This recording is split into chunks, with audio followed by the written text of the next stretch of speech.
तो दोस्तों अभी आपके सामने जेईई 2023 का ये बहुत अच्छा क्वेश्चन जिसमें दोस्तों आपसे कहा गया है कि आपके पास एक 10 केजी का ब्लॉक है जिसको आपने इस ऐसे फोर्स से आपने खींचा है 30 डिग्री के एंगल पर और आपसे कहा गया है कि कितने फोर्स पर ये चलने लगेगा। अगर यहाँ का जो कोएफिशिएंट ऑफ स्टैटिक फ्रिक्शन आपको दिया है वो आपका 0.25 है, तो कितने फोर्स पर ये आपका चलने लगेगा। तो ये कितने फोर्स पर चलने लगेगा हम देखते हैं, क्योंकि दोस्तों जब ये दोस्तों स्टैटिक फ्रिक्शन के बराबर हो जाएगा तब हम मानते हैं कि ये जस्ट अबाउट टू मूव है।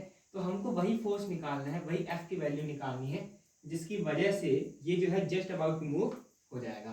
तो हम अब यहाँ पर देखें तो इसके ऊपर कौन कौन से फोर्स लग रहे होंगे।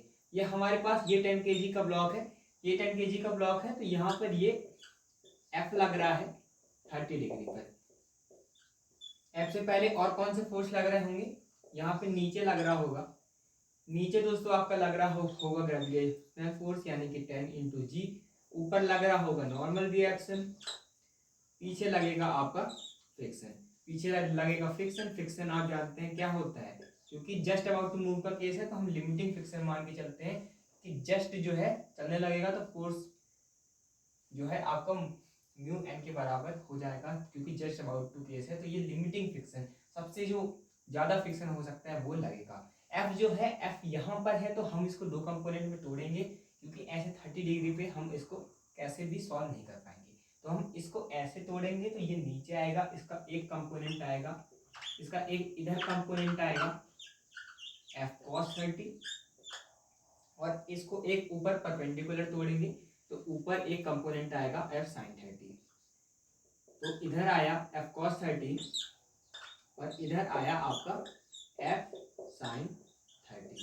अब ये कहीं उड़ के तो जाएगा नहीं, ये जो है वर्टिकल में तो उधर ही रहेगा, भले आगे चले जाए तो ये उड़ के कहीं नहीं जाएगा, इसीलिए इसके ऊपर वाले पूरे फोर्स से बराबर होंगे। तो N plus F sine 30, N plus F sine 30 को हम लिख सकते हैं 10 इंटू जी।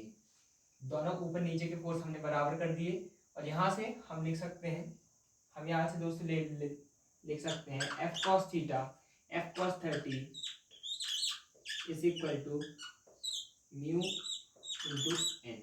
अब हमें अभी नॉर्मल रिएक्शन पता नहीं है, हमारे पास क्या है, मास है और म्यू है, तो हमें एन को किसी तरीके से एफ के टर्म्स में और मास के टर्म्स में लिखना पड़ेगा। तो हम क्या करेंगे, एन को यहाँ से लिख सकते हैं, एन को यहाँ से दोस्तों लिख सकते हैं N G minus F sine 30 को हम उधर भेज दें तो F sine 30, N G minus F sine 30 ऐसे हम लिख सकते हैं। तो अब एन को हम इधर पे रख देंगे, F cos 30 is equal to mu, और एन की जगह हम लिख देंगे 10 G minus F sine 30, 10 G minus F sine 30 mu into 10 G minus F sine 30। तो अब यहाँ पे आ जाएगा एफ कॉस 30 यानी कि F root 3/2 is equal to mu आपको दिया हुआ है 0.25, म्यू है आपको 0.25, तो 0.25 से आप मल्टीप्लाई कर देंगे into 10 G minus 0.25 into F sine 30। और साइन 30 की वैल्यू कितनी होती है, f/2।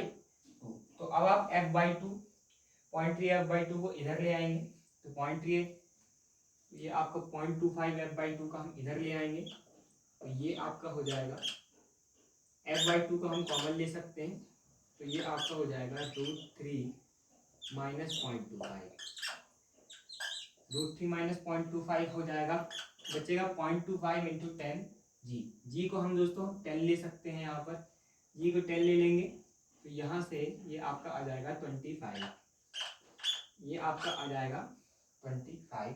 और अब आप यहाँ से f को कैलकुलेट कर सकते हैं तो ये आपका आ जाएगा 50/√3 माइनस 1/2, ये 1.73 समथिंग होता है माइनस 0.25, 1.73 माइनस 0.25 तो यानी कि ये 1.5 आ रहा है, अप्रोक्सीमेटली आपका 1.5 आ रहा है और ये 25.2 वो ऑप्शन आपका सही आंसर हो जाएगा। तो 25.2 न्यूटन का फोर्स आपको एफ चाहिए जिससे ये चलने लगेगा। तो अगर आपको वीडियो अच्छा लगा तो चैनल को जरूर सब्सक्राइब कीजिएगा। डेली हम उसके लिए आप कंप्यूटर पोस्ट को विजिट कर सकते हैं। Thanks for watching, keep learning.